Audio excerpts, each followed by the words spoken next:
اور اس سے پہلے بھی ان کا جو اسٹریٹجی پہلی تھی، اس سے بھی پہلی جو تھی وہ یہ تھی وہ کہ رضا شاہ پہلوی کو تخت میں بٹھایا جائے. جی جی. لیکن وہ سر آپ کو پتہ ہے کہ کتنی بری طرح پیش ہو گئے. وہ تو بہت بڑا بٹھو ہے جی، یہودیوں کا. اللہ معاف کرے. حالانکہ دیکھیں نا کتنا پیارا نام ہے ان کا، رضا شاہ پہلوی. تو دیکھیں نا احمد رضا شاہ پہلوی، ٹھیک ہے، احمد ہمارے اللہ کے نبی کے نام ٹھیک ہے.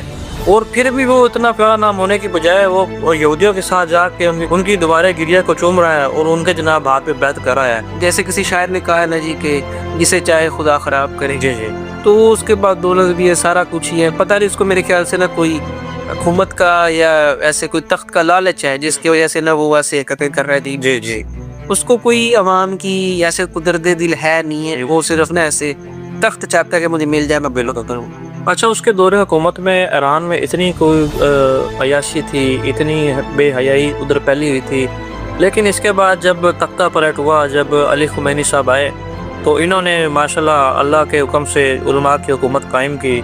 ابھی بھی آپ دیکھ سکتے ہیں کہ جو ایران کا مین سٹریم میڈیا ہے یا ان کے ڈرامے اٹھا کے دیکھ لیں، ان پہ یعنی کہ حجاب پہ کافی پابندی ہے ان کی. تو جو رضا شاہ پہلوی تھا اس کے دور میں اتنی کو بے حیائی تھی کہ لیکن جب اس کے بعد علماء کی حکومت آئی ہے تو ماشاءاللہ اللہ کے حکم سے ادھر حجاب کی باقاعدہ پابندی کی جاتی ہے. اور ان کا مین سٹریم میڈیا بھی دیکھیں تو ان کی اینکرز جو ہیں انہوں نے ماشاءاللہ حجاب کیے ہوتے ہیں. لیکن جیسے میں نے آپ کو پہلے کہا کہ یہ دین کی جنگ ہے، بیسیکلی یہ دین کی ہی جنگ ہے. اسی وجہ سے جو اسرائیل ہے اپنی ہٹ درمی کی وجہ سے، اپنے بغیرتی کی وجہ سے ایران کو مسلسل تنگ کر رہا ہے. سر میں نا جیسے آپ کہہ رہے ہیں کہ دین کی جنگ ہے یہ، لیکن نا میں آپ کو ایک اور بات بتاتا ہوں. جو بادشاہت ہوتی ہے نا اور جو دوسری حکومت ہوتی ہے اس میں کافی فرق ہوتا ہے، زمین آسمان. جی جی بالکل. کیونکہ ہمارے نبی نے بھی بادشاہت کو پسند نہیں کیا، انہوں نے بھی خلافت کو پرموٹ کیا تھا، خلافت کا ہی کہا تھا. انہوں نے کبھی نہیں کہا کہ یہ میرا فیوریٹ ہے ان کو خلافت کرو. جی جی. وہ بیعت کرواتے تھے، جیسے الیکشنز ویسے وہ بیعت کراتے تھے، اپنا صرف فیصلہ تھوپتے نہیں تھے. جی. اب وہ سنت ہے. جی ٹھیک ہے، بادشاہت کو انہوں نے پسند نہیں کیا. بالکل. تو ٹھیک ہے وہ بادشاہ تھا. اور دوسرا بات یہ کہ سر کہ وہ نا یاش تھا، عوام بادشاہ تھا وہ یاش تھا، عوام اس کی بھوکی مر رہی ہے، اس کی یاشیں ختم نہیں ہو رہی. وہ لگژری گاڑیاں رکھی ہوئی ہیں، لگژری محل ہے، دوسری لگژریز اس نے رکھی ہوئی ہیں، لیکن عوام بھوکی ہے. جی. اور دوسری طرف جب ان کی حکومت آئی تو انہوں نے عوام کو سہولیات دی. انہوں نے اپنی جو لگژریز تھی پہلے بھی نہیں تھی، انہوں نے لی بھی نہیں. جی جی. انہوں نے اس چیز کو نہیں پسند کیا کہ ہمارے پاس لگژریز ہوں. جی جی. تو اس وجہ سے یہ بھی اسرائیل کے پیٹ میں مرور اٹھتے ہیں نا کہ وہ ایسے عوام خوشحال نہیں ہونے چاہیے، کیونکہ وہ مسلمانوں کو نا خوشحال نہیں دیکھ سکتے. جی بالکل. جیسے انہوں نے لیبیا کی عوام کو اکسایا، جی. قذافی کے خلاف کیوں اکسایا؟ کیونکہ جو قذافی تھا وہ اپنی عوام کے لیے اچھا تھا. ان کو اپنی عوام ان کو نا مسلمانوں کی خوشحالی نہیں اچھی لگتی. ایسے ہی. ٹھیک ہے. تو دیگر بھی ایسے کئی ملک ہیں جن کی ایسی مثالیں ہیں جہاں پہ ان کو نا یہودیوں کو ان کی عوام کی خوشحالی پسند نہیں آئی اور ان کی حکومتیں بدل دی گئیں اور اپنی جو فیوریٹ حکومتیں تھیں وہ لائی گئی تاکہ اپنے مقاصد جو ہے نا وہ پورے کیے گئے. اچھا سر، جو میں آپ کو بات بتا رہا تھا اسٹریٹجی کی، جی جی. ہم دیکھیے پہلی اسٹریٹجی تو یہ تھی نا کہ رضا شاہ پہلوی کو لایا جائے. دوسری اسٹریٹجی یہ تھی کہ ان کا میزائل کا اسٹاک ختم کیا جائے. اب ان کو یہ لگا تھا کہ امریکہ کو اسرائیل کو بھی جیسے نا پہلے ہم نے یہ 12 روزہ جنگ کی، ٹھیک ہے، ویسے کی جنگ ہو کے ختم ہو جائے گی. جی جی. جیسے ہم خود ختم کر لیتے ہیں، امریکہ نے کہا ویسے ختم کر لیں گے. لیکن نا ان کا سلیبس آؤٹ ہو گیا. ٹھیک ہے. ان کو آؤٹ آف سلیبس کویسچن یہ آ گیا کہ ایران تو سیدھا ہو گیا. ایران ہو گیا ان کو سیدھا. ایران نے کہا کہ سر جی اب جنگ کی آپ نے شروع کی ہے، ختم میں نے کرنی. جی ختم ہم میں آپ کو کوئی غلام تو ہو نہیں، میں آپ کا یہ میں سے قدر تو لیتا نہیں. جی جی. تو ٹھیک ہے میں اب آپ کو نہ تلوں گا. اب بھوک لگا رہا ہے ایران، ابھی تک لگا ہوا ہے. ٹھیک ہے، اللہ نے اس کو استقامت دی ہے. جی بالکل. ٹھیک ہے، اب وہ لگے ہوئے اسرائیل کو تباہ کر رہے ہیں. اب امریکہ کو نہ سمجھ نہیں آ رہی اور نہ اسرائیل کو سمجھ آ رہی کہ یار اب ہم کیا کریں. جی. کیونکہ جیسے میں نے آپ کی پچھلی ویڈیو میں بھی بتایا تھا کہ ایران کے جو میزائلز ہیں نا جی جی جی وہ بڑے نا سستے بن رہے ہیں. بس $20,000 کے نا ان کے میزائل ہیں، اور جو آگے سے امریکہ کے اور اسرائیل کا جو اسلحہ ہے نا وہ بہت مہنگا ہے. وہ $10 ملین کے میزائل ہے. ٹھیک ہے، ان کا جو ایک 20,000 والا میزائل ہے نا، $10-20 ملین والے جو میزائل ہے نا اس کو نقصان دیتا ہے اتنا زیادہ کہ وہ اب پچھتا رہا ہے امریکہ بھی اسرائیل بھی کہ ہم پھنس کہاں گئے. بالکل. اب وہ نکلنا چاہتے لیکن نکلنے کا رستہ نہیں مل رہا. تو اب اسرائیل پتہ کیا کر رہا ہے، وہ سر یہ کر رہا ہے نا کہ وہ نا عرب جو ممالک ہے نا گلف کے،